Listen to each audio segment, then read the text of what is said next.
E a maioria de nós não está preparada para isso. Aliás, nos dizem que mais de 99% seriam abalados. Por quê? Porque não tiveram a experiência que nós precisamos ter. Aliás, em um pequeno livro chamado O Grande Conflito. Agora não vamos conversar. Amém? Não vamos conversar. Mais uma vez, Pai Celestial, eu imploro que repreendas o espírito demoníaco que nos distrai neste momento. Senhor, eu sei que não é nossa intenção, mas sei que o inimigo está determinado a nos distrair justamente quando mais precisamos ouvir a Tua palavra. Fomos inspirados a dizer que o diabo enviaria anjos para nos distrair quando mais precisamos. Por favor, querido Deus, dê-nos o Seu Espírito. Em nome de Jesus, amém. Agora, vocês sabem, irmãos e irmãs, que não é por acaso que o diabo se manifesta justamente neste momento. Ele teme que algo esteja prestes a acontecer. Vocês sabem que no livro chamado O Grande Conflito, páginas 628 e 621, a profetisa diz que o tempo de angústia logo se abrirá diante de nós. Diz que precisaremos de uma experiência que muitos não possuem agora, que muitos são preguiçosos demais para obter. Ela diz que muitas vezes a angústia é maior na expectativa do que na realidade. Você já ouviu seus pais dizerem que você ia levar uma surra ou uma palmada e sabe o que você fazia? Eu cresci rodeado só de meninos, de repente meus pais diziam, bom, você vai levar uma surra, e eles falavam sério, não estavam falando de carícias leves, estavam falando de palmadas e surras de verdade. E eu me lembro que às vezes os pais nos pegavam e nos davam uma surra, e eu me lembro que enquanto apanhava, eu era tão jovem, fingia que doía, e pensava comigo mesmo, sabe, não foi tão ruim assim. Agora eu começo a usar o que chamam de quebra-lágrimas. Sabe, você coloca um pouco de saliva aqui e começa a fingir que está chorando. De repente os pais ficam tristes. Eles param e você sai da sala e o professor disse, foi terrível, foi terrível. E você pensa, não foi tão ruim assim. Sabe, não foi tão ruim assim. Você se lembra de quando ia para a escola e o professor dizia, vai ter prova final? Talvez o Enem, talvez uma das provas da OAB, alguma prova super importante que você precisava passar e te disseram que ia ser muito, muito difícil. Aí você foi fazer a prova, passou. E você pensa, sabe de uma coisa? Não foi tão difícil assim. Alguém disse, sabe, se você for por aquele lado da cidade ou por aquele lugar, vai ser terrível. E você ficou esperando, com medo, apavorado. Aí de repente você passa por lá e pensa, sabe de uma coisa? Não foi tão ruim assim. Mas a profetisa de Deus diz que muitas vezes os problemas são maiores na expectativa do que na realidade. Mas isso não se aplica à crise que enfrentaremos. Ela diz que a descrição mais vívida não consegue captar a magnitude da provação que temos pela frente, que num momento de dificuldade sem precedentes, não vamos chegar a ele e dizer, sabe de uma coisa? Não foi tão ruim assim. Vamos dizer, meu Deus, é pior do que eu imaginava. Quem consegue ficar de pé? Então o Espírito de Deus dirá, minha graça é suficiente. Mas Ele só dirá isso àqueles que desenvolveram um relacionamento com Jesus Cristo. E meus irmãos e irmãs, a Bíblia diz que a maioria está tão interessada no mundo, na televisão e nas coisas desta vida, que não passa nenhum momento com Jesus Cristo. Não sabemos quem Jesus é. E a profetisa de Deus diz que parece que a maioria do mundo está fugindo de Jesus e correndo para as rochas e para as montanhas, dizendo, caiam sobre nós.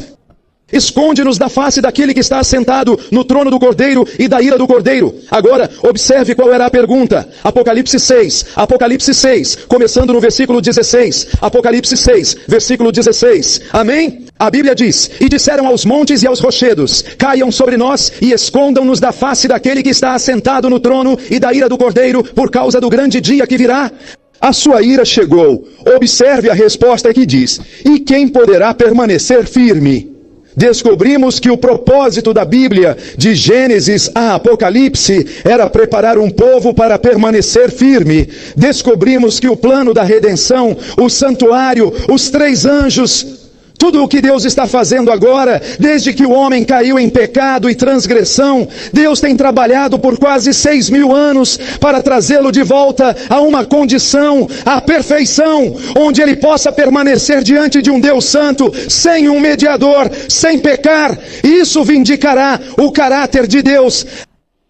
Agora, meus irmãos e irmãs, quando perguntam quem poderá permanecer de pé, descobrimos ontem à noite que somente aqueles que forem selados permanecerão de pé. De fato, a pergunta é, quem poderá permanecer de pé? Mas a resposta está no versículo seguinte. Vocês disseram que não há um versículo seguinte. Bem, o capítulo 7 é o versículo seguinte. Apocalipse 7, começando no versículo 1. Observem a resposta para a pergunta, quem poderá permanecer de pé? O versículo 1 diz, e depois destas coisas... A pergunta que foi feita, eu vi o que foi feita. 4 anjos em pé nos 4 cantos da terra. Agora, observem o que esses anjos estão fazendo. O que eles estão fazendo? Qual é o próximo versículo? A próxima palavra diz o que? Segurando. O que eles estão segurando? Eles estão segurando os 4 ventos. O que essa contenda representa? Destruição, derramamento de sangue, tempo de angústia. Deus está segurando os ventos. Por quê? Porque Ele sabe que a maioria dos adventistas do 7º dia não está preparada esta noite. Se Deus deixasse os ventos soprarem hoje, mais de 99% dos adventistas do 7º dia se perderiam. Talvez uma pessoa nesta igreja se salvasse hoje se os ventos fossem soltos. Talvez uma. Meus irmãos e irmãs, o profeta de Deus diz aqui em Apocalipse 7. João, o revelador, o profeta de Deus, diz com terrível precisão: Deus está segurando os ventos porque não estamos preparados. Diz: vi 4 anjos segurando os 4 ventos da terra, para que nenhum vento soprasse sobre a terra, nem sobre o mar, nem sobre árvore alguma. O versículo 2 diz: e vi outro anjo subindo do quê? Do Oriente. Ele tinha o selo do Deus vivo e clamou com grande voz, ao som da voz dos 4 anjos, aos quais fora dado o poder de danificar a terra e o mar. O que ele disse? Versículo 3: não danifiqueis a terra, nem o mar, nem as árvores, até que tenhamos o quê? Selado os servos do nosso Deus, onde em suas testas, a Bíblia diz, os únicos que permanecerão firmes durante o tempo de angústia, os únicos que permanecerão protegidos e seguros, são aqueles que receberem o selo. Se recebermos o selo, estaremos seguros. Se não recebermos o selo, estaremos perdidos. Agora, meus irmãos e irmãs, isso deveria nos levar a concluir que a coisa mais importante que podemos fazer agora é obter o selo em nossas frontes. Estou certo? Agora, meus irmãos e irmãs, a Bíblia diz que os anjos vão selar os servos de Deus. Os anjos não selam a todos. É incrível. Às vezes interpretamos o versículo, como eu disse antes, dizendo que Deus vai selar todos que se dizem cristãos. Eu não sei o que o texto diz. Deus vai selar todos os servos do céu. Deus vai nos selar se nos declararmos cristãos, pagarmos o dízimo e frequentarmos a igreja. Deus vai nos selar. Não é isso que a Bíblia diz. A Bíblia diz que Deus só selará os servos de Deus em suas testas. Eu já disse, Deus não sabe quem Ele é por denominação religiosa ou afiliação à igreja. Aliás, lembro-me de ter lido o que a profetisa disse, que ela tinha o Espírito de Deus. Quando o Espírito de Deus fala, ela diz que viu as 7 últimas pragas sendo derramadas. Ela viu a ira de Deus sendo derramada sobre os ímpios. Aquela mesma praga, a de Apocalipse 16, ela viu sendo derramada sobre os ímpios. E diz que eles não se arrependeram. Eles mordiam a língua. Ela disse que aquelas 7 últimas pragas foram terríveis. Ela disse que implorou a Deus: por favor, não me mostre mais da destruição causada pelas pragas. E então ela disse, Deus disse, olhe um pouco mais. De repente, ela olhou para baixo e ouviu uivos de pessoas gritando em meio às pragas. E então ela disse que ouviu uma voz mais alta do que todas as outras. E o que chamou sua atenção foram os riscos que se espalhavam. E ela disse, meu Deus, quem são eles que estão sofrendo tanto? E a profetisa e o anjo que a acompanhava disseram que eram ex-adventistas do 7º dia. Aqueles que foram abalados porque não levaram Deus a sério. Deixe-me dizer-lhes algo, irmão e irmã. É algo sério nos chamarmos membros da igreja remanescente, que Deus hoje está erguendo o seu estandarte. O selo é apenas para aqueles que não professam o seu nome, mas que têm uma experiência com Jesus. Agora, a Bíblia diz o que é um servo. Em Romanos 6,16, vocês notarão isso. Diz, a quem ele se apresentar, vos oferecereis servos de todos. Vocês são servos de Deus a quem obedecem, seja do pecado para a morte, seja da obediência para a justiça. Romanos 6,16. Isso significa que se não estivermos dispostos a obedecer a Jesus, não importa qual seja o seu pecado, seja na alimentação, no vestuário, na adoração, na música, não importa o que seja na vida, se não estivermos dispostos a obedecer a Jesus, então, meus irmãos e irmãs, não somos servos de Deus. Como podemos seguir o diabo e afirmar ser servos de Jesus? Ninguém pode servir a 2 senhores.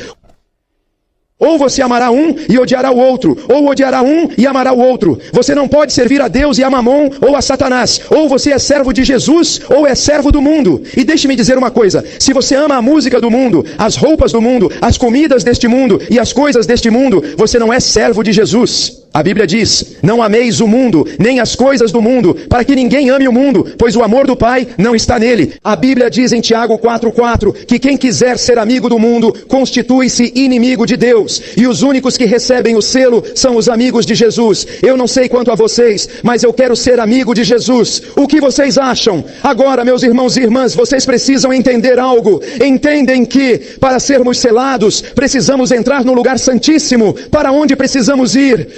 O selamento não ocorre fora dos tribunais. O selamento ocorre fora dos tribunais, sim ou não? O selamento ocorre no lugar santo, sim ou não? Onde o selamento ocorre? O selamento ocorre no lugar santíssimo, com a lei de Deus. Meus irmãos e irmãs, o selo está na lei de Deus. Isaías 8,16 diz: ata a lei, sela o testemunho. O selo está na lei. Agora, meus irmãos e irmãs, isso deveria nos levar a perguntar: o que é o selo? É uma boa pergunta. Vamos à Bíblia. Vamos à Bíblia, ao livro de Romanos. Que livro eu disse? Vocês vão descobrir que a Bíblia diz em Romanos, capítulo 4, que o selo é um sinal de experiência religiosa. Vocês vão para o livro de Romanos, capítulo 4. Agora, meus irmãos e irmãs, quando vocês entenderem isso, que Deus está mais interessado em uma experiência do que em números, então vocês verão, sabem de uma coisa? Eu teria ficado mais interessado em ver uma igreja, mesmo que houvesse apenas uma alma nela. Deus está mais interessado se houver apenas uma alma que venha a esta igreja, uma alma que esteja séria e ansiosa por Deus, do que ter uma igreja lotada e todos não fazem nada além de brincar de igreja com Deus. Hipócritas. Estamos baixando os padrões. Apostasia, hipocrisia. Alguém sabe? Escute. Não me importo se todos no Quênia discordam da palavra de Deus ou do que eu disse. Isso não me abalará nem um pouco. Sabe por quê? A Bíblia diz: e se alguns não crerem, acaso a sua incredulidade anulará a fé em Deus? De maneira nenhuma. Seja Deus verdadeiro e todo homem mentiroso. Não importa o que o homem pense, o homem pensa que algo é certo e pode estar errado. Há um caminho que parece certo para o homem. A única coisa em que podemos confiar é o que diz a Escritura, que é a posição cristã. Sim ou não? Jesus disse que o homem não deve viver só de pão, mas de toda a palavra que procede da boca de Deus. Não por tradição, não por manuais da igreja, não por mestres religiosos, não por homens, mas pelo que Deus diz. Agora sabemos que o selo é um assentamento, na verdade, tanto intelectual quanto espiritualmente, de modo que não possamos ser abalados. Mas o que é o selo? Romanos capítulo 4. Que livro eu mencionei?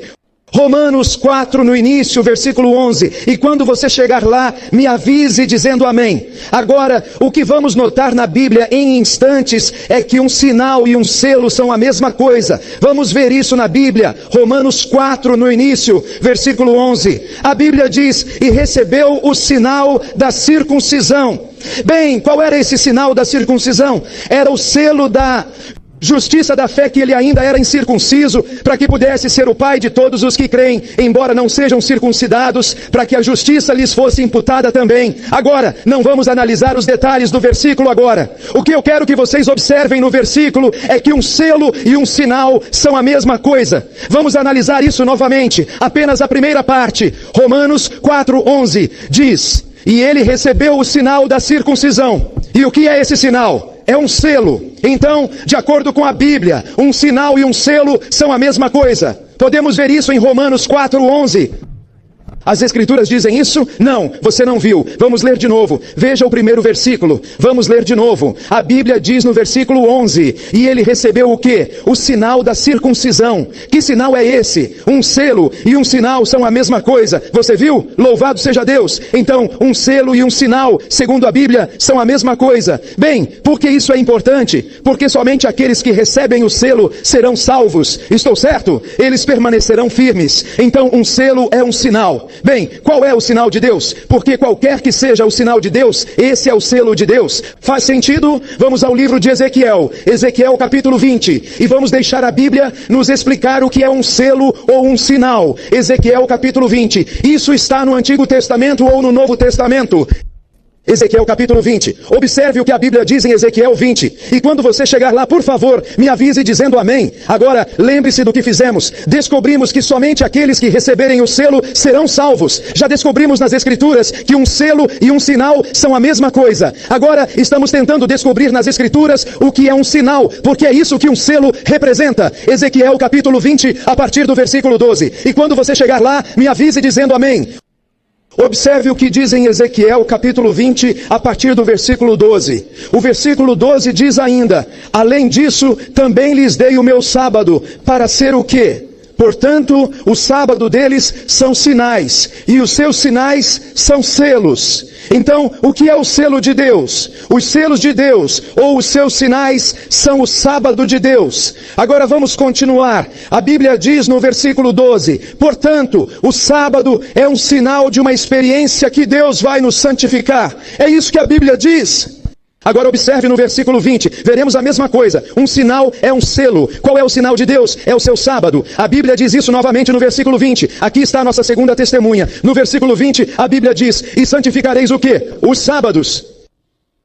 E serão o quê? Um sinal entre mim e vocês, para que saibam que eu sou o Senhor, o seu Deus. Então fica claro na Bíblia que o selo de Deus é o seu sinal, e isso significa que o selo de Deus é o seu sábado. Estão me acompanhando? Mas lembrem-se, tudo o que Deus faz, Satanás tem uma falsificação. Deus tem um sinal e Satanás tem um sinal. Deus tem uma marca e Satanás tem uma marca. Como se chama a marca de Satanás? A marca de Satanás é chamada de marca da besta. A marca de Deus, ou o sinal de Deus, ou o selo de Deus, é chamado de selo do Deus vivo. O selo de Deus é colocado na testa. O selo ou marca de Satanás fica na testa ou na mão direita. Tudo o que Deus faz, Satanás tem uma falsificação. Bem, descobrimos que o selo de Deus é o seu sábado. Você está comigo? Então isso significa que a marca de Satanás, ou a marca da besta, deve ser um falso sábado. Agora, meus irmãos e irmãs, quero lhes fazer uma pergunta. Se o selo de Deus é o seu sábado, o que é o sábado de Deus? Porque se soubéssemos o que é o selo de Deus, a Bíblia explicaria o que é o seu sábado. Vamos para Êxodo capítulo 20, vamos lá rapidamente. Êxodo capítulo 20, vamos lá rapidamente. Êxodo capítulo 20, deixaremos que a Bíblia explique. Há muitos textos, não teremos tempo para analisar todos eles, mas esta noite veremos que um selo é um sinal é o sábado, e o sábado de Deus, a Bíblia explica, não o que o homem diz, não o que a igreja ensina, mas o que Deus diz. Êxodo capítulo 20, o que é o seu sábado ou o seu selo? Êxodo 20, a partir do versículo 8, estes são os 10 mandamentos. Observe o que a Bíblia diz no 4º mandamento, a partir do versículo 8, e quando você chegar lá, me avise dizendo amém. A Bíblia diz no versículo 8, lembra-te do quê? Ora, o que é o dia de sábado? É o sinal de Deus ou o seu quê? O seu selo. Vejamos agora o que é o sábado. A Bíblia diz, lembra-te do dia de sábado. Para santificá-lo, 6 dias trabalharás e farás toda a tua obra. Versículo 10. Mas qual dia? O 7º dia é o sábado, não dos homens ou dos judeus, mas o sábado do Senhor teu Deus. Portanto, a Bíblia é clara. A Bíblia diz que o 7º dia é o sábado, ou o selo de Deus. E se não aceitarmos o selo, eventualmente receberemos a marca da besta. Então, isso diz que o selo é o 7º dia. O selo é o sinal ou marca de Deus, e é o sábado, o 7º dia. Agora, meus irmãos e irmãs, vocês precisam entender algo, e tem que ser assim. Muitos cristãos nunca aprenderam isso. Falamos sobre isso ontem à noite. Aliás, eu já disse a vocês, costumo oferecer 10 mil ou 100 mil dólares para quem conseguir provar que existe outro sábado, além do 7º dia, que Deus santificou e reservou como dia de adoração. E muitos cristãos adoram no domingo, sem nenhum texto bíblico. Nenhum. E para ser justo, não quero que você volte para casa dizendo que não fui justo. Então, para ser justo, farei a mesma oferta aqui em Nairobi, no Quênia. Portanto, se você for à igreja no domingo, não saia sem receber os 100 mil dólares deste pastor americano antes de voltar. Mas não há nenhum texto que diga isso, tenho certeza. Há apenas um texto, ou textos, na Bíblia que falam sobre o sábado, e fala apenas de uma coisa, e o verdadeiro sábado é o sábado. Alguém disse, bem, é o dia dos judeus. Não, o sábado foi dado a Adão desde o princípio. Leia Gênesis 1 e 2. Era o 7º dia, nem sequer existia um judeu. Adão era o pai da humanidade. Foi antes da nação judaica que o sábado se tornou um sinal para todos os filhos de Deus, desde Adão até o fim. E se amamos a Deus, vamos guardar o seu dia.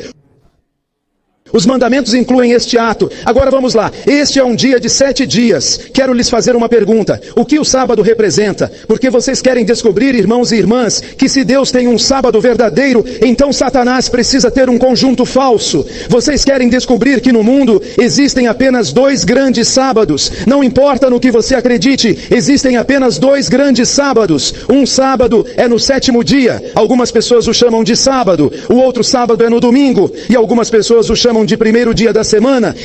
Então temos igrejas que celebram o sábado e igrejas que celebram o domingo. Agora, meus irmãos e irmãs, Deus marca o que lhe pertence. Ele diz: vou colocar meu sinal ou marca no meu povo. Agora, meus irmãos e irmãs, prestem atenção nisso. O que o sábado representa? O que é o verdadeiro sábado? O verdadeiro sábado do sétimo dia? Alguém me explique.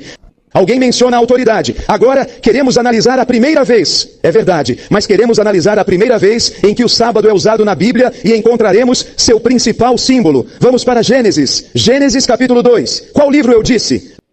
Lembrem-se, alguém pode perguntar: por que estamos voltando ao início dos tempos para entender o fim dos tempos? Deus declarou o fim desde o princípio. Agora, voltem a Gênesis 2 e observem o que a Bíblia diz no capítulo 2. Observem o que está escrito em Gênesis 2. Em Gênesis, temos os primeiros 7 dias da criação. Agora vocês descobrirão que Deus colocou o seu selo assim que ele terminou a obra da criação. Agora, observe Gênesis capítulo 2. Você sabe que Gênesis 1 descreve a criação dos céus e da terra. No primeiro dia, ele cria a luz. Você sabe o que ele faz durante todo o processo. E então, em Gênesis capítulo 2, começando no versículo 1, a Bíblia diz: assim foram concluídos os céus e a terra e todo o seu exército. E em que dia? E no sétimo dia, o que Deus fez? Ele terminou a obra que havia feito e descansou no sétimo dia de toda a sua obra que tinha feito. Versículo 3. E Deus fez o que no sétimo dia? Abençoou o sétimo dia. Não há nenhuma outra passagem bíblica que diga que um dia foi abençoado por Deus especificamente para um uso especial. Mas neste dia diz que Deus abençoou o sétimo dia. E o que mais? Lembrem-se, o sábado é um sinal de que eu sou o Senhor que faz o que? Santifica vocês. Então, a Bíblia diz que Deus santificou. Vocês não encontrarão nenhuma outra passagem bíblica que diga que Deus santificou qualquer outro dia além do sétimo dia. Então a Bíblia diz que ele o santificou porque nele, no sétimo dia, descansou de toda a obra que Deus criou. E o que mais? O sábado é o selo de que Deus terminou a sua obra. Obra, entendeu? Você está comigo? Alguém aqui tem margem na Bíblia? Alguém tem margem? Agora na margem, deixe-me mostrar isso aqui na tela. Talvez você não tenha uma, mas se você tivesse uma Bíblia de estudo, aqui está a minha. Então coloquei minha Bíblia na tela. Aqui está a minha Bíblia. Aqui está Gênesis capítulo 2. Agora, se você tivesse uma Bíblia de estudo, às vezes ela tem margens no meio, e no meio você tem margens com texto. Está acompanhando? Mas quero que você repare que diz: assim os céus e a terra eram o quê? Agora essa é a minha Bíblia, de verdade, ilustrada. Quero que você circule a palavra terminar. Agora se você disser a palavra terminar, repare no que está escrito acima de terminar, em uma Bíblia de estudo. Você vê isso ali? Consegue ver? Há um pequeno número ali, e esse é o número 1. Esse número está ali por um motivo. Em Bíblias de estudo, às vezes esse número aparece. Você olha na sua Bíblia e pode ver números e letras. Bem, esse número sugere que mais abaixo no final do livro há outra palavra explicando o termo hebraico usado para descrever terminar. E isso lhe dá outra compreensão do que essa palavra significa. Então, o que significa a palavra terminar em Gênesis 2:1? Essa palavra terminar, veja, vou ampliá-la para que você possa ver. Isso está na parte inferior da página agora. A palavra que eu olhei tinha um número lá em cima. Então, o número 1 diz que esta é a palavra finish me, termine-me. Você consegue ver? Diz brought, trouxe, com perfeição. Essa é a palavra hebraica. Esse é você. Então, quando se diz aqui que os céus e a terra foram concluídos, a primeira palavra hebraica significa que os céus e a terra foram trazidos à existência, à perfeição. E Deus colocou o seu selo sobre isso porque foi levado a quê? A perfeição. Então ouçam agora, se Deus vai selar alguém na testa, qual deve ser a experiência de um homem que recebe o selo na testa? Ele deve ser o quê? Levado à perfeição. Agora provamos que essa é a obra dos santos. Estou certo ou errado? Provamos isso na Bíblia. Mas lembrem-se, tudo o que Deus faz, Satanás tem o quê? Isso significa que o sétimo sábado é um sinal de uma obra concluída, uma obra que atingiu a perfeição. Significa que se a lei dominical fosse aprovada hoje à noite, se você não receber, se você não tiver perfeição, você poderia receber o selo de Deus? Sim ou não? Sem selo. Ora, tudo o que Deus faz tem uma falsificação. Então isso significa o sábado do domingo. De que o sábado do domingo é um sinal? Alguém me explique. O que Deus fez no primeiro dia da semana? Deus fez alguma coisa no primeiro dia da semana? Deus realizou alguma transação no primeiro dia da semana? Sim ou não? Ele disse, no princípio, princípio. Ele criou os céus e a terra. No primeiro dia disse ele, haja um. Assim, no primeiro dia, Deus começou uma obra. Mas será que Deus terminou a obra no primeiro dia? Assim, o domingo, dia de descanso, é um sinal de uma obra que foi iniciada, mas não foi concluída. Uma obra que foi iniciada, mas não concluída. Isso significa que o domingo, dia de descanso, é um sinal de uma obra incompleta, uma obra que nunca foi levada a quê? Isso significa que se eu não alcancei a perfeição, que selo devo usar quando as leis dominicais forem promulgadas? Devo usar o falso selo, o sábado dominical, que é a marca, que é apenas um símbolo dos cristãos, que permitiram que Jesus iniciasse uma obra neles, mas nunca permitiram que a obra fosse concluída, que a obra fosse levada à perfeição. Meus irmãos e irmãs, vocês sabem por que isso é tão sério? Porque quando as leis dominicais forem promulgadas, vocês terão que escolher entre receber o selo de Deus ou a marca da besta. E vocês não escolhem com a boca, vocês escolhem com a sua experiência cristã, seja tendo perfeição ou não tendo perfeição. Estão comigo? Mas sou muito grato porque Deus é capaz de terminar aquilo que começou. O que vocês dizem? Filipenses 1:6 nos diz isso. Agora, de onde veio esse sábado dominical? Se a Bíblia é tão clara sobre os 7 dias de sábado, por que tantos cristãos sinceros, e não estou falando de adoradores do diabo, mas de cristãos sinceros que amam a Deus e são amados por Deus, estão enganados? Vejam só, isso é de um livro chamado Catecismo da Doutrina Católica para Convertidos. É um livro católico romano. É o livro que eles usam quando ensinam aqueles que foram batizados na Igreja Católica. Chama-se Catecismo. E todo católico usa este livro. Eu tenho a edição mais recente e diz a mesma coisa. Agora, esta é uma pergunta. Diz, qual é o dia de sábado? E esta é a Igreja Católica falando com aqueles que converte. Pergunta, qual é o dia de sábado? Resposta, o sábado é o dia de descanso. A própria Igreja Católica sabe disso. E muitas outras igrejas não sabem. Mas a Igreja Católica dirá, sábado é o dia de descanso. Mas então surge uma pergunta. E você sabe qual seria a pergunta natural? Diriam, espere um minuto. Bem, se somos católicos e o sábado é o dia de descanso, por que não vamos à igreja no sábado? Bem, eles respondem a próxima pergunta. A pergunta é, por que observamos o domingo em vez de que? Sábado. Observe o que diz. Resposta, observamos o domingo em vez do sábado, porque a Bíblia diz isso. É isso mesmo que está escrito. Disse que foi a Igreja Católica e o Concílio de Laodiceia, em 364 depois de Cristo, isto é história, que transferiram a solenidade do sábado para o domingo. Mas, meus irmãos e irmãs, de onde o homem tira a autoridade para mudar a palavra de Deus? Agora me escute. Você, quando volta para casa, não consegue nem mudar as regras da sua mãe. Ela diz, antes do pôr do sol, é melhor estar em casa. Se você não pode mudar a lei da sua mãe, o que te faz pensar que quer mudar a lei de Deus? Pai nosso que estás nos céus. Você não pode pegar suas mãos insignificantes e levá-las ao santuário celestial para mudar a lei. Você pode até pensar em fazer isso, mas não pode. A lei de Deus permanece para sempre. É um símbolo do seu caráter. Ele é o mesmo ontem, hoje e para sempre. Isso é de um jornal católico de 1990. Não estou inventando. A própria Igreja Católica dirá isso. Diz, citando a imprensa católica, que o domingo é uma instituição católica. E continua dizendo que só pode ser defendido com base em princípios católicos. Eles admitirão, disseram em 1990, que não há um único texto na Bíblia que justifique isso. A única razão pela qual acreditamos nisso é, isso acontece porque colocamos a tradição acima da Bíblia, mas um protestante deveria colocar a Bíblia acima da tradição.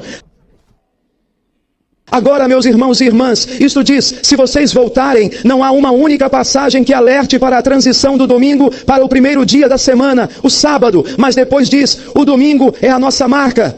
Então, a Igreja Católica diz que o domingo demonstra que temos autoridade para mudar a lei de Deus. Mas tudo o que ela fez foi identificá-los como o poder do anticristo, conforme descrito em Daniel, capítulo 7. Vamos lá rapidamente. Daniel, capítulo 7. Vamos lá rapidamente. Daniel 7. E quando chegarmos lá, me avisem dizendo amém. Daniel, capítulo 7. Vocês sabiam que a maioria do mundo não sabe disso? Que a Igreja Católica pensou em mudar a lei e a Bíblia fala sobre isso? Daniel 7. A Bíblia nos disse que isso aconteceria. Daniel, capítulo 7. Irmãos e irmãs, o culto de domingo é a marca da besta, ou a marca de Roma. Mas, meus irmãos e irmãs, ninguém ainda tem a marca da besta. Veremos em um instante, Daniel 7, a partir do versículo 25. O que a Bíblia diz que acontecerá? Daniel 7, versículo 25 diz: e ele, isto é, o pequeno chifre, o anticristo, a besta, e ele falará palavras arrogantes, não em nome de Deus, mas em nome de quê? Contra o Altíssimo. Esta é uma pessoa que está contra Deus. E farão o quê? Destruirá os santos do Altíssimo. Sabem, diz, vou destruir vocês. Isso significa que vão bater neles, vão puni-los, persegui-los. Diz, destruir os santos do Altíssimo. O que mais eles farão? O que esse poder fará? O que ele pensará em fazer? Alterar o quê? Os tempos e o quê? Então a Bíblia diz que virá um poder que se opõe a Deus e que pensa que pode mudar os tempos e as leis e acredita que pode mudar até mesmo os tempos previstos na lei. Qual é o único mandamento que trata do tempo? O quarto mandamento diz: lembra-te do dia de sábado para o santificar. 6 dias trabalharei e farei toda a obra, mas o 7º é o sábado. Isso significa que ele mudaria o horário dessa lei e diria que o sábado não é o 7º dia, mas sim o primeiro dia da semana. Esta é a marca da besta, a marca de Roma, e a maioria do mundo não sabe disso. Mas você sabia que o mundo sabe que o domingo veio da Igreja Católica? Deixe-me mostrar. Veja agora, aqui está um jornal do USA Today. Esta não é apenas uma grande religião. Este é um jornal importante. Você já ouviu falar do USA Today? Agora estamos em 2008. A notícia diz: compras aos domingos proibidas em quê? Na Croácia. Vamos ler juntos. Diz que o parlamento croata aprovou uma lei obrigando as lojas a fecharem em quê? Então, são leis. São decretos, são leis dominicais que obrigam as lojas a fecharem na Croácia em concessão a quê? A Igreja Católica Romana. O jornal sabe que o culto dominical é uma instituição da Igreja Católica Romana, é a marca do seu poder, e existem verdadeiros cristãos nessa igreja. Aliás, observe o que a profetisa diz. No livro Evangelismo 234, o profeta diz: ninguém, quantos? Ninguém ainda recebeu a marca da besta. Isso significa que, se alguém vai à igreja no domingo, ninguém hoje tem a marca da besta. Ninguém ainda recebeu a marca da besta. Por quê? O teste. Qual é a próxima palavra? Então não podemos obter o selo ou a marca até o momento do teste. Diz que o tempo do teste ainda não chegou. O quê? Em quantas igrejas existem cristãos verdadeiros? Eu disse que esta profetisa afirma que a maioria dos cristãos verdadeiros não está na igreja adventista do 7º dia. Ele disse que existem cristãos verdadeiros em todas as igrejas, até mesmo na igreja romana. Aliás, ele diz, não aceitando o quê? Isso significa que você sabia que alguns dos maiores cristãos da Igreja Católica Romana nunca aprenderam isso? Eu vi padres e freiras que, ao ouvirem essa verdade, deixaram suas igrejas, não por causa dos homens, mas porque acreditam e amam a Deus. E quando veem isso na Bíblia, seguem o que Jesus diz. Jesus diz: minhas ovelhas, eu as conheço porque ouvem a minha voz. E quando elas ouvem, elas o seguem. Nunca vou me esquecer, eu estava em uma reunião, algo assim, e havia uma menininha, ela devia ter uns 10 anos. Ela estava sentada, talvez na 2ª ou 3ª fileira, tinha anotações na mão, ela fazia anotações todas as noites, estivemos lá por várias semanas, ela fazia anotações todas as noites durante a reunião, e enquanto ela fazia anotações na reunião, ela veio até mim no final, depois de termos explicado essa parte do estudo, e ela veio até mim no final, e havia uma fila atrás dela, eles estavam me fazendo perguntas, e ela me disse: menina, isso está claro na Bíblia. Ela tinha 10 anos, e eu queria olhar para ela e perguntar: você entendeu o que eu disse? Mas ela entendeu. Eu não contei nada a ela, apenas ouvi. Sim, e ela disse: está claro na Bíblia sobre o domingo, a marca e o texto, está tudo aqui. Ela disse: um católico não consegue ver isso? Um católico romano não consegue ver isso? Todos os católicos romanos estão seguindo o diabo.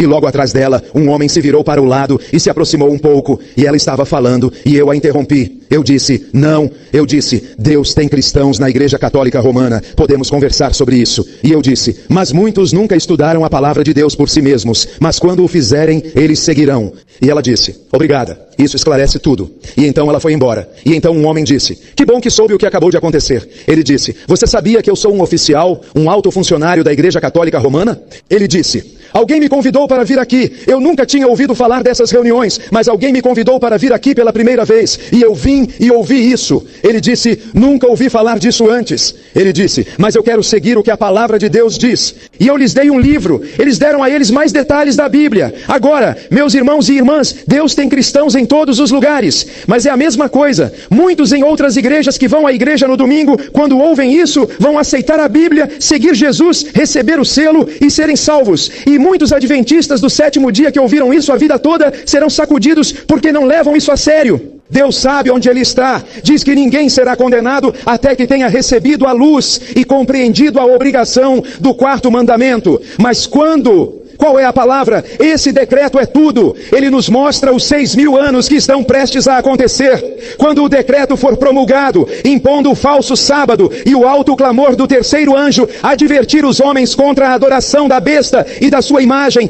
a linha será claramente traçada entre o falso e o verdadeiro. Então, aqueles que persistirem na transgressão receberão a marca da... Isso significa que devemos estar preparados para a aprovação de uma lei nacional dominical. E meus irmãos e irmãs, essa lei dominical serve apenas para punir, sim ou não? Descobrimos que essa lei dominical está prestes a ser aprovada. Vimos em Israel, irmãos e irmãs, que se Israel está prestes a aprovar a lei dominical, vocês sabem o que o resto do mundo fará. Eles nem sequer deixaram Jesus na cruz, porque disseram que não queriam violar o sábado. Aqueles fariseus, eles tentaram guardar o sábado, mas isso significa que em 2011, o governo de Israel considerou adicionar o quê? A Bíblia diz que isso vai acontecer na última geração. Antes, eu costumava mostrar todas essas citações. Não tenho tempo hoje. Eu costumava mostrar slide por slide, slide por slide. Lembro-me de uma vez em que alguém me disse, se uma lei que proíbe o uso do domingo realmente for aprovada, por que não está nos jornais? E eu peguei todos os jornais, joguei-os no chão e disse, em qual você quer ler isso? Posso ir de país em país, na Europa, na Índia, posso ir a todos os continentes do mundo. Você sabia que a proibição do uso do domingo está se tornando cada vez mais comum em todos os continentes? Mas a maior crise surgirá quando ela for aprovada. E os Estados Unidos,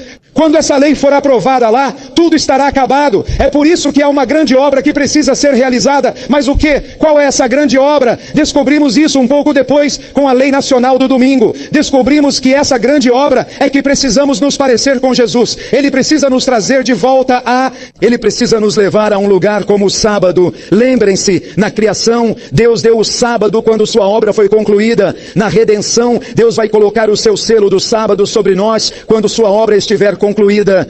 E a obra não estará concluída até que o homem não apenas seja redimido, mas também restaurado à perfeição. Isso significa que o homem deve chegar a um ponto em que não fará o quê? Descobrimos. Isso significa que ele se tornará o quê? Sem pecado. Descobrimos. Todo aquele que, pela fé, obedece aos mandamentos de Deus, alcançará a condição de quê? Sem pecado. Condição na qual Adão vivia antes de sua transgressão. Descobrimos que a profetisa diz que Cristo veio para nos tornar participantes da natureza divina. E sua vida declara que a humanidade unida a quê? A divindade não comete o quê? Pecado. Isso está na Bíblia? Sim ou não? A resposta está na Bíblia, em todo lugar. Aliás, você sabia que Jesus nunca poderá terminar sua obra enquanto o seu povo continuar a pecar? Sabia disso? Que a única razão pela qual podemos ser salvos hoje, se pecarmos hoje, é porque há algo no santuário. Você sabe disso, não é? Há um sacerdote no santuário. Aliás, vamos para 1 João, capítulo 2. Vamos lá rapidinho. 1 João, capítulo 2. Agora vamos estudar a Bíblia. Estão prontos para estudar, sim ou não? Estão prontos para estudar, irmãos e irmãs? Sim ou não? Em 1 João capítulo 2, o que diz agora em 1 João capítulo 2? Tudo o que a Bíblia diz, o profeta diz, e tudo o que o profeta diz, a Bíblia diz. Você acredita nisso? Bem, isso significa que você está quase lá. O céu observe, a Bíblia diz em 1 João capítulo 2, começando no versículo 1. Observe o que diz em 1 João capítulo 2, a razão pela qual podemos pecar hoje e ainda sermos salvos se confessarmos nossos pecados é porque há um sacerdote no santuário. De fato, a Bíblia diz em 1 João capítulo 2, começando no versículo 1, vamos ler juntos. A Bíblia diz, meus filhinhos, escrevam estas coisas. Eu vos digo que façais o que é certo e não pequeis. E se alguém pecar, temos um advogado em Jesus Cristo, o justo. Jesus é o nosso advogado. Agora quero fazer-vos uma pergunta. Sabem o que é um advogado? Qual é outro nome para defensor? O que é um defensor? Um advogado, alguém que nos representa em um julgamento, em uma sentença, Defensa, dê-me outro nome. Para defensor, me dê outro nome. Intercessor, mediador, outro nome que começa com a letra S, que estudamos no santuário, sacerdote.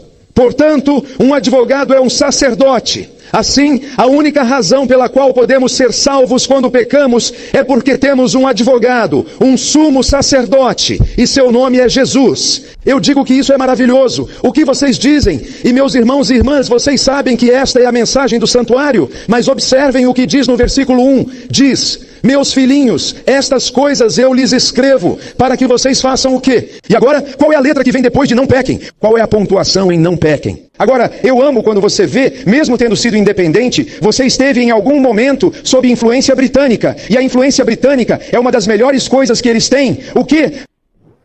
A pontuação significa ponto final. O que significa ponto final? Então vamos ler como realmente é. Vamos ler juntos. Vamos voltar e ler de novo. Diz: meus filhinhos, estas coisas eu vos escrevo para que o quê? Não pequeis, ponto final. Pare de pecar, ponto final. É isso. A maioria das pessoas interpreta assim: se você parar de pecar, ótimo.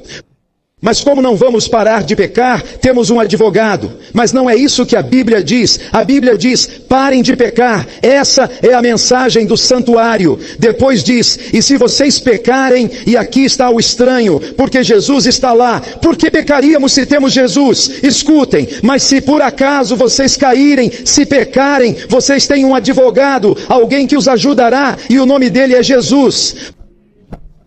Mas, meus irmãos e irmãs, isso significa que, se pecarmos amanhã, o que precisaremos ter no santuário? Um sacerdote. Veja bem, quando você diz: Senhor, perdoa-me os meus pecados, seus pecados não são perdoados magicamente. Não existe varinha mágica lá em cima. Não há nenhum truque. A razão pela qual, quando oramos: Senhor, perdoa-me os meus pecados, a Bíblia diz que se confessarmos os nossos pecados, Ele, a pessoa, é fiel e justo para fazer o quê? Perdoar nossos pecados. Portanto, Ele deve estar em posição de ser sacerdote. Isso significa que se pecarmos amanhã e quisermos ser salvos e pedirmos perdão, deve haver um quê lá em cima? Um sacerdote. No ano que vem, deve haver um quê? Mas se queremos que o sacerdote se levante e termine seu trabalho, então o que devemos parar de enviar ao sacerdote? Isso significa que o sacerdote algum dia vai terminar seu trabalho no lugar santíssimo. Alguém precisa parar de pecar para que o padre possa dizer: eles não precisam mais de mim. Derrubem o santuário, terminem a obra, porque ele nos deu a vitória sobre o pecado. Alguém diz que isso nunca acontecerá. Bem, isso significa que você não conhece o nome de Jesus. Quem é mais poderoso que Jesus? Que pecado é mais poderoso que o sangue de Jesus? Há poder no sangue do Cordeiro? Sim ou não? Será que um temperamento maligno é mais poderoso do que Jesus?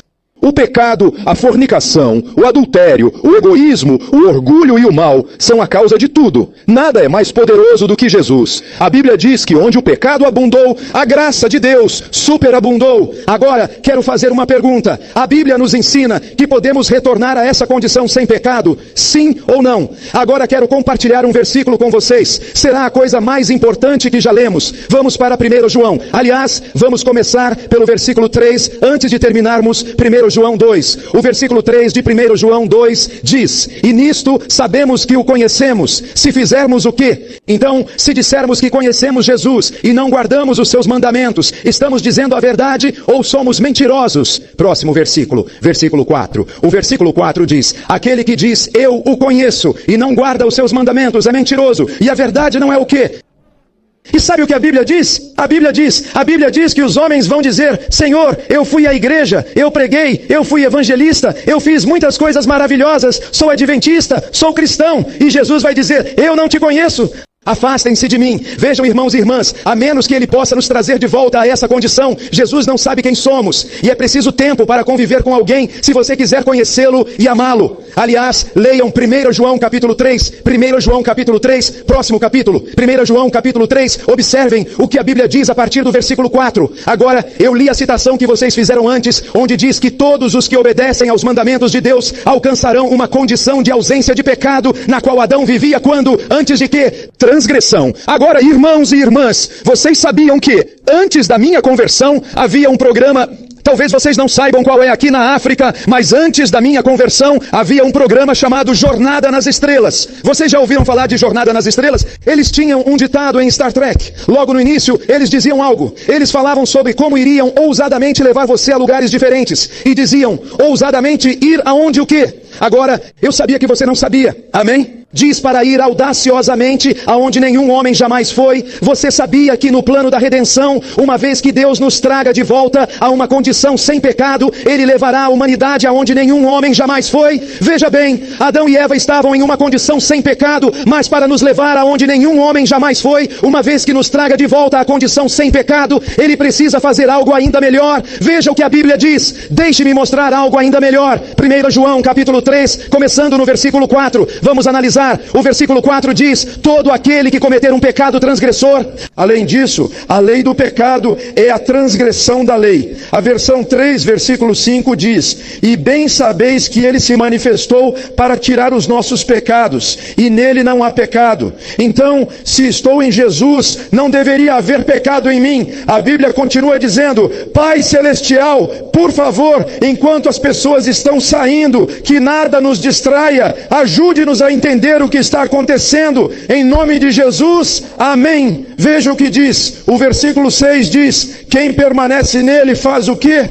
Então, se eu estiver permanecendo em Jesus, estarei pecando de acordo com a Bíblia? O que a Bíblia diz? Se eu for convidado a entrar em Cristo, não pecarei. É isso que a Bíblia diz? Vamos continuar. A Bíblia diz, todo aquele que permanece nele não peca. E continua dizendo, todo aquele que peca não o viu, nem o conheceu. Isso significa que, se eu estiver pecando, eu realmente conheço Jesus? Sim ou não? Agora tenho o privilégio de conhecê-lo. Então a Bíblia diz, caso não acreditemos, porque veja bem, alguns estudiosos ensinam o contrário. Alguns estudiosos dizem, bem, você pode amar a Deus e ainda assim pecar acidentalmente. Mas não é isso que a Bíblia ensina. Na verdade, a Bíblia diz no versículo 7, filhinhos, ninguém vos engane. Aquele que pratica a justiça é justo, assim como ele é o quê? Justo. Não deixem que ninguém vos engane. Então voltamos ao assunto. Versículo 8. Aquele que pratica o pecado é do quê? Do diabo, porque o diabo peca desde o princípio.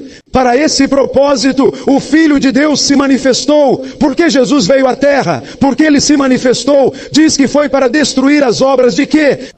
Então quais são as obras do diabo? Alguém me explique. O que ele quer destruir? As obras de quê? Do pecado. Agora observe o próximo versículo. Quase bom demais para ser verdade. Você terá que esfregar os olhos e lê-lo várias vezes antes de acreditar.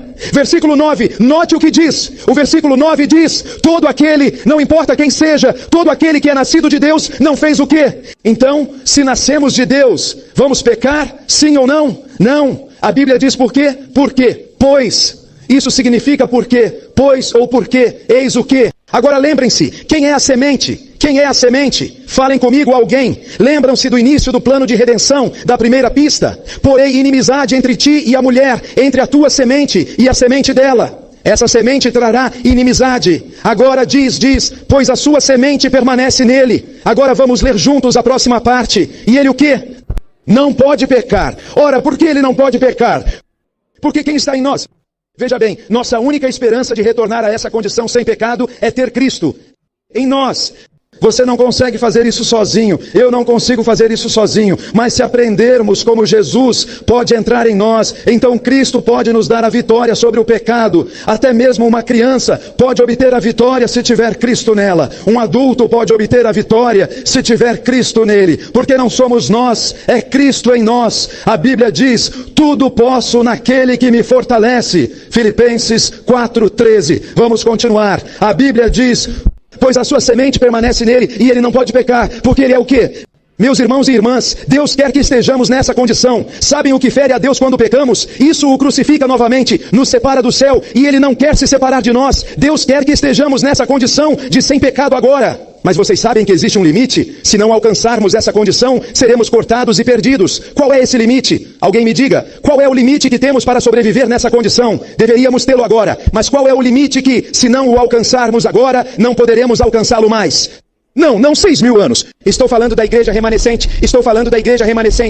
O tempo da prova do selo de Deus e do A marca da besta. Observem agora, é disso que se trata. Aqui está 2015, aqui está a lei dominical. Lembrem-se do que esta versão diz. Observem agora, lembrem-se do que ela diz. Este corpo precisa ser preparado por esta lei dominical. Ela diz que há muitos que ainda não ouviram a verdade da aprovação para este tempo. Há muitos com quem o Espírito de Deus está lutando. O tempo dos julgamentos destrutivos de Deus é o tempo da misericórdia para aqueles que tiveram o quê? São adventistas e tiveram a oportunidade de descobrir o que é a verdade. Sim ou não? Muitas outras igrejas nunca ouviram falar dessas coisas. Mas os adventistas do sétimo dia têm acesso à Bíblia, ao grande conflito, ao espírito de profecia. Ela diz, vejam, diz ela, pois para aqueles que não têm oportunidade de aprender a verdade, com ternura, o Senhor olhará para quem? São aqueles que não têm oportunidade de aprender a verdade.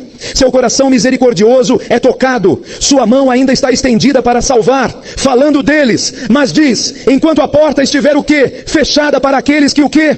Então, quem eram as únicas pessoas que poderiam ter entrado antes desse tempo? Aqueles que conheciam essa mensagem, a igreja remanescente, os adventistas. E é por isso que nos é dito, a quem muito é dado, muito será. Quando você sabe mais, deve fazer melhor. Agora, meus irmãos e irmãs, observem. Isso significa que quando o decreto dominical for aprovado, aqueles que nunca ouviram essas verdades ainda terão outra oportunidade. Mas para os adventistas, quando a lei dominical for aprovada, será tarde demais para se preparar. Esse é o momento da pressão. E só o que está dentro de nós prevalecerá.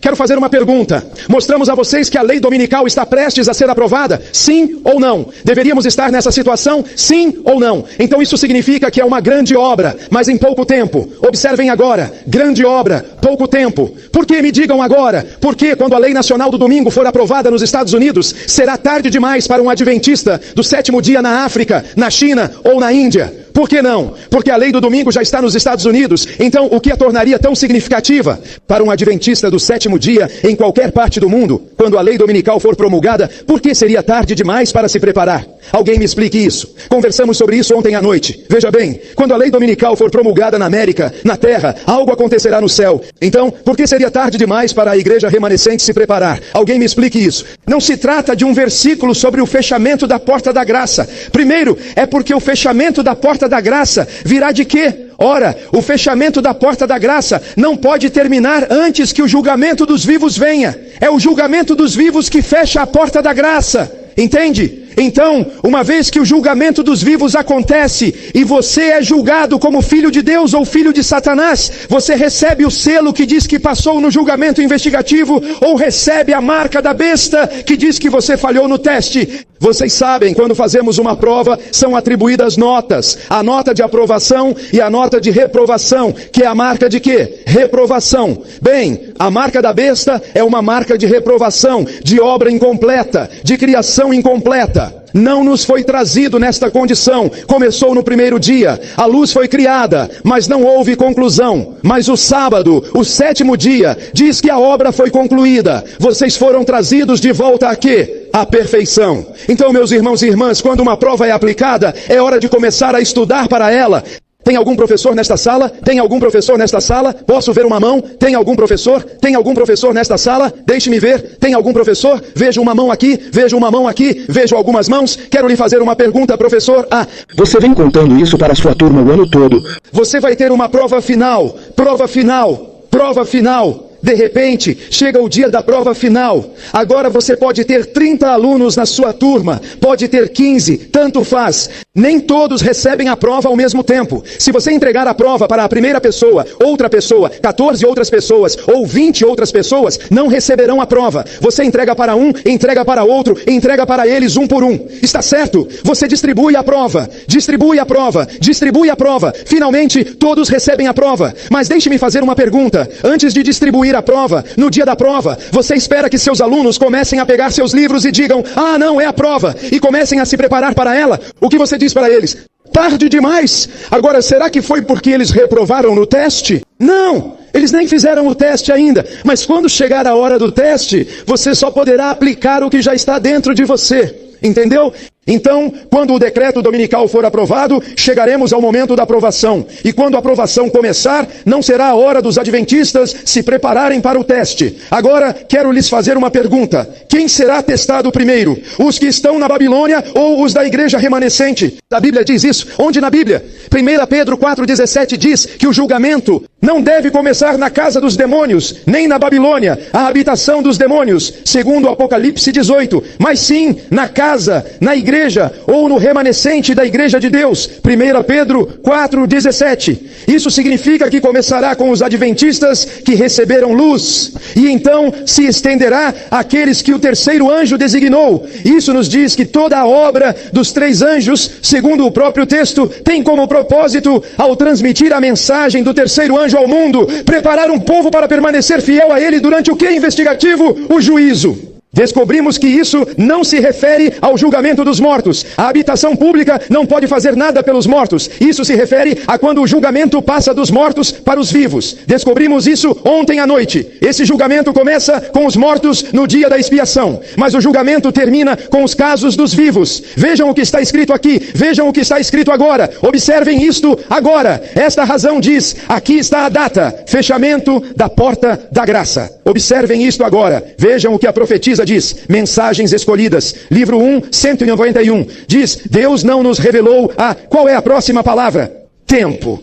Quando a mensagem será encerrada ou quando será o fechamento da porta da graça? Então alguém pode dizer, bem, aí está, ninguém sabe quando será o fechamento da porta da graça, então por que você está falando sobre isso? Mas lembre-se, você deve estudar o espírito de profecia da mesma forma que estuda o quê? O preceito deve estar em vigor, o texto deve estar dentro do contexto. Ouça um pouco e depois, agora vamos observar isto. Então o profeta diz, Deus não revela o tempo em que o período de graça terminará. Alguém diz, bem, você não pode saber nada sobre o fim do período de graça, mas observe isto agora. A inspiração diz, cartas chegaram até mim. Se eu tivesse alguma luz específica sobre o momento em que o fechamento da porta da graça acontecerá, e eu responder que só tenho esta mensagem, é a seguinte: precisamos nos preparar. Quando o fechamento da porta da graça terminar, ouçam agora. O que a profetisa diz? Os eventos relacionados com o fim de quê? E quais são os trabalhos de preparação para o tempo de angústia? Podemos saber os eventos relacionados ao fechamento da porta da graça? Sim ou não? Podemos saber os eventos que marcam o fechamento da porta da graça? Sim ou não? A profetisa diz que os eventos relacionados ao fechamento da porta da graça são claramente apresentados. Portanto, podemos saber o evento do fechamento da porta da graça, mas não podemos saber os eventos que o marcam. Existe alguma diferença então? Sim ou não? Então, a questão é que ninguém pode afirmar com certeza que o período de graça terminou em 11 de setembro de 2001. Essa é a data exata. Mas podemos citar eventos, se os entendermos à luz da Bíblia. Estão comigo? Ninguém pode afirmar que no 11 de setembro, quando as torres caíram, o julgamento sobre os vivos foi realizado. Mas podemos mostrar um evento bíblico e o espírito de profecia. Agora, quando falamos sobre o fim do período de graça, está escrito, o Senhor me mostrou claramente que a imagem da besta será formada antes do fim do período de graça. Então existe uma diferença entre entender a data e entender o evento. Entendeu? Então agora, assista.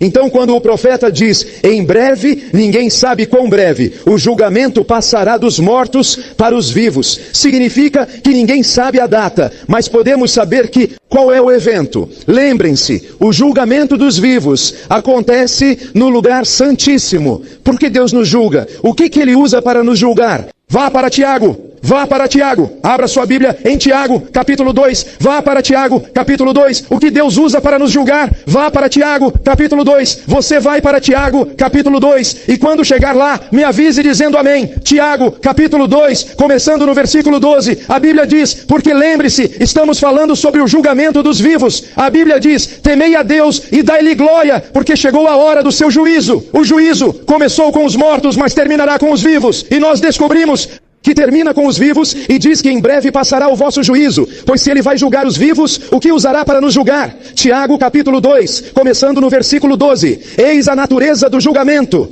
Tiago capítulo 2, começando no versículo 12, a Bíblia diz no versículo 12, falem assim, e qual é a próxima palavra? Façam, quanto àqueles que hão de ser, qual é a próxima palavra? Julgados pelo Senhor.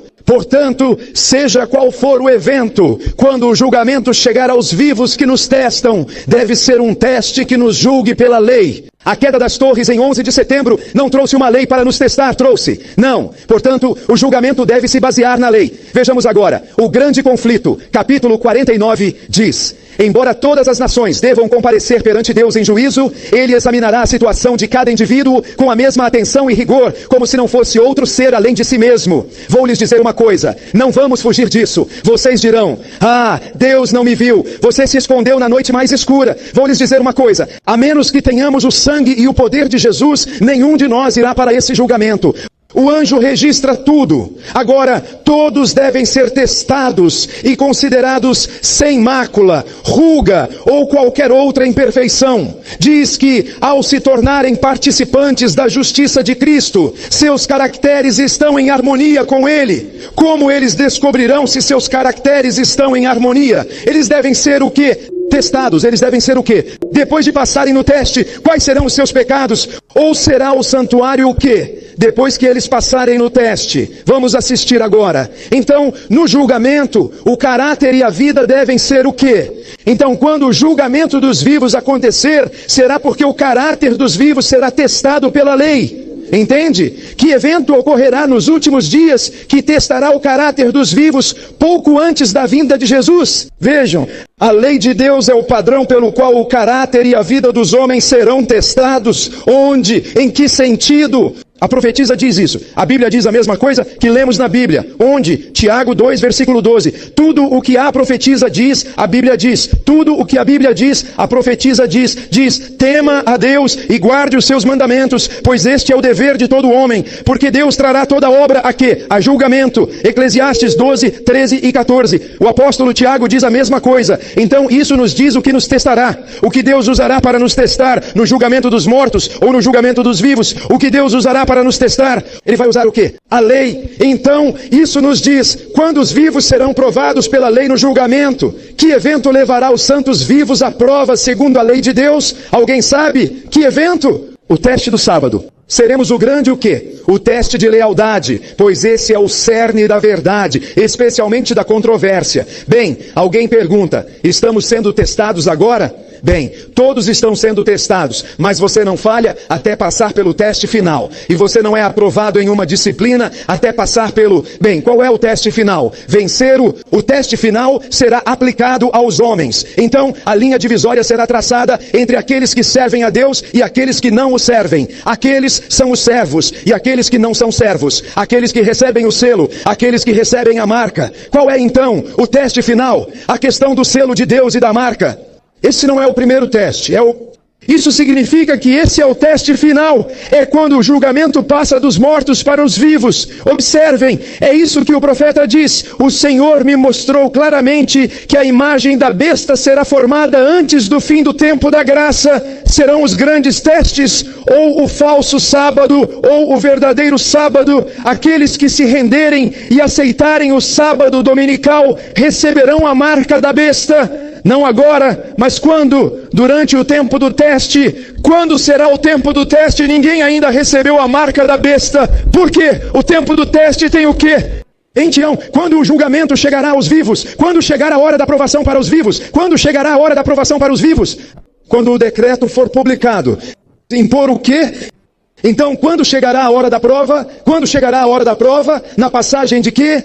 O julgamento da lei dominical nacional passa dos mortos para os vivos. E então será tarde demais para se preparar quando o julgamento começar com os vivos. Você sabe em que condição devemos estar? A Bíblia diz: tema a Deus e dê-lhe glória.